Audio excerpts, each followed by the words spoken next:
केरल के हृदय में एक ऐसा नगर बसा है जिसका नाम एक सोए हुए देवता पर रखा गया है, तिरुवनंतपुरम, भगवान अनंत का नगर। पर यह सिर्फ एक शहर नहीं, यह रहस्यों का एक भंडार है जिसे समय और रहस्य ने संरक्षित किया है। इन प्राचीन दीवारों के पीछे ऐसा खजाना है जिसे इतिहासकार आज तक पूरी तरह समझ नहीं पाए, और एक ऐसा कक्ष जिसे कोई मनुष्य खोलने की हिम्मत नहीं करता।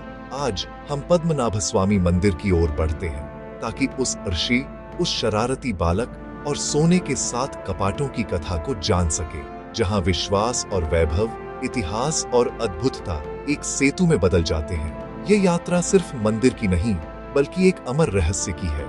एक ऐसा रहस्य जो समय की परतों में छिपा है, और एक ऐसा कक्ष जिसे जग ने वॉल्ट बी के नाम से जाना, जो अब भी मुहर बंद है। चलिए लौटते हैं आरंभ में, उस वन में जहां कथा जन्म लेती है, जहां एक साधु, एक दिव्य बालक और नियति तीनों ने मिलकर इतिहास रचा। कथा यहीं से आरंभ होती है। स्वर्ण कक्षों का रहस्य, पद्मनाभ स्वामी की कथा। हमारी कथा शहर में नहीं, एक शांत वन में शुरू होती है। एक महान सन्यासी विल्वमंगलथु स्वामियर दिव्य दर्शन के लिए निरंतर साधना करते हैं। एक दिन उनकी प्रार्थना सुनी गई, पर जैसे उन्होंने सोचा था वैसा नहीं। एक नन्हा चंचल बालक प्रकट हुआ, हंसी और शरारत से भरा। साधु उस बालक से मुग्ध हो गए और उसे अतिथि के रूप में अपनाया। वन में दिनों तक मासूम खेल और भोलापन पसर गया, पर दिव्यता हृदय की परख भी लेती है। बालक ने शरारत में शालिग्राम अपने मुंह में रख लिया। क्षण भर के क्रोध में साधु डांट बैठते हैं। बालक, जो स्वयं प्रभु थे, चुप हो गए, और फिर वह लुप्त हो गया, विशाल इलप्पा वृक्ष में विलीन होकर, एक प्रतिज्ञा छोड़ते हुए, यदि मुझे देखना चाहते हो तो आनंद नकाडू के वन में ढूंढो। त्रुटि का बोध जैसे वज्र प्रहार की तरह गिरा। साधु शोक से गलकर उठे और दक्षिण की ओर एक लंबी दारुण यात्रा पर निकल पड़े, ऐसे वन की खोज में जिसे उन्होंने कभी देखा ही नहीं था। दिन बीतते गए, वर्षा, अंधकार और थकान के बीच भी उनका संकल्प अडिग रहा।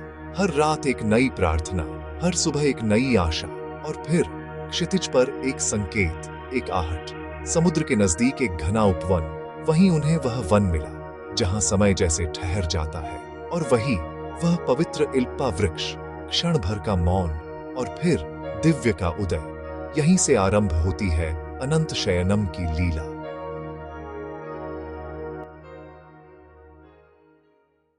घने झुरमुट के बीच वह वृक्ष ढह गया और धरती जैसे स्वयं को पुनर्व्यवस्थित करने लगी। और तब प्रभु प्रकट हुए, अनंत शयनम, महानादि शेष पर विराजमान भगवान का अद्भुत स्वरूप। वह रूप इतना विराट, इतना दिव्य था कि साधु उसे एक दृष्टि में देख ही न सके। शंख, चक्र, पद्म, सब कुछ दीप्तिमान, अनंत के फनों का आकाश जैसे ब्रह्मांड पर छाया हुआ।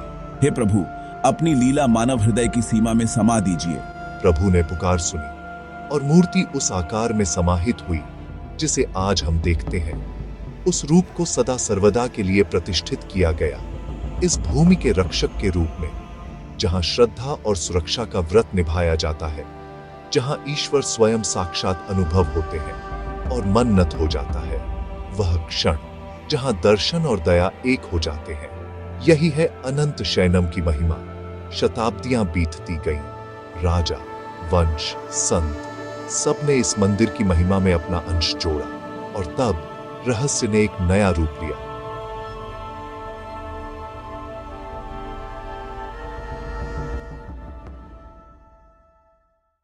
शताब्दियां गुजरती रहीं, राजाओं, राजवंशों और संतों ने मंदिर की महिमा बढ़ाई। उन्होंने सोना, हीरे, माणिक चढ़ाए, यहाँ तक कि यह मंदिर इतिहास के सबसे संपन्न मंदिरों में गिना जाने लगा। इन गलियारों में 365 स्तंभ, हर दिन, हर युग का साक्ष्य। इन अर्पणों की रक्षा के लिए 7 विशाल कक्ष या वॉल्ट निर्मित किए गए। 6 खोले गए, और जो सामने आया उसने संसार को चौंका दिया। पर वॉल्ट भी, वह अब भी बंद है।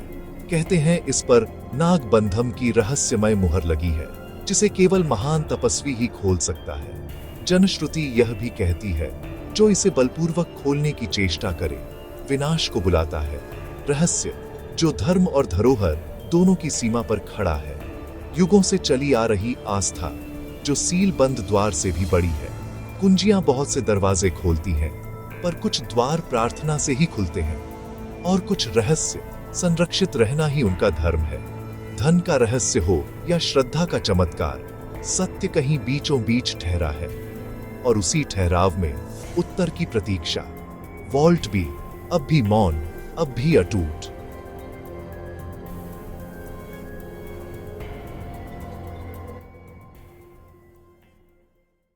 चाहे आप इसे धन का रहस्य माने या आस्था का चमत्कार, एक बात निश्चित है, पद्मनाभ स्वामी केवल एक मंदिर नहीं, यह नश्वर जगत और अनंत के बीच का सेतु है। यदि भारत की इन गाथाओं ने आपके मन को स्पर्श किया तो हमारे परिवार से जुड़िए, लाइक कीजिए, चैनल को सब्सक्राइब कीजिए और घंटी दबाइए, ताकि इतिहास के हर छुपे कोने की कहानी आप तक पहुंचे। और बताइए, 7वें द्वार के पीछे क्या छिपा है? अपने विचार कमेंट में जरूर लिखें। जय पद्मनाभ स्वामी। अगली कथा में फिर मिलेंगे।